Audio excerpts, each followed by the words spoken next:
Okay, so we're going to look at some assisted stretching techniques. These are techniques that I'll do post-treatment. So let's say, for instance, Kath came in for an overused rotator cuff dysfunction.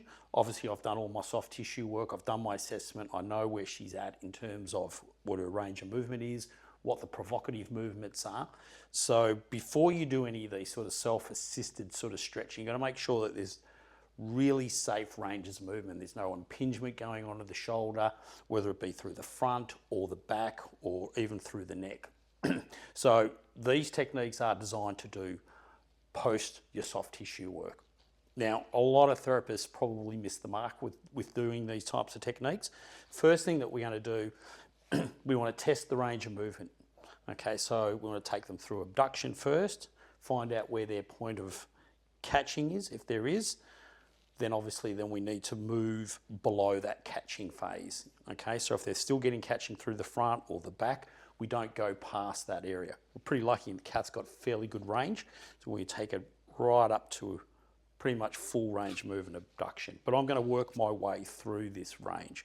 So the first protocol is I'll get a little bit of light traction on the shoulder, and I'm going to come over to the clavicle, and I'm just going to slightly press down on the clavicle itself and traction at the same time. Then I'm going to get Kath to just slowly rotate her head away, and then I'm just going to move up and through the range. Okay, so I'm just going to go up, get to that point, hold, come back out, and then I'll slowly work up through the range. Okay, so as I said, this is something you're doing post all your soft tissue treatment. So it's just a really slow traction, pulling up. We can move up a little bit further. Still got just a little bit of pressure over that clavicle coming up. So it's, as much as it's stretching, it's almost a little bit of mobilization as well. Make sure with your client there's no catching.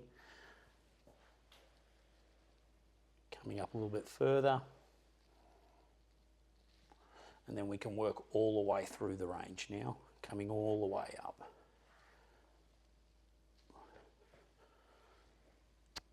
Now once we feel like we've got through that range, take them all the way up.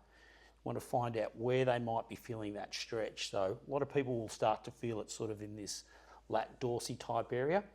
So this is really important. If you've got someone with an unstable shoulder, don't be doing this, okay? But if they've got stable shoulders, then it's a light traction, and then we're going to bend the elbow and then bring it up.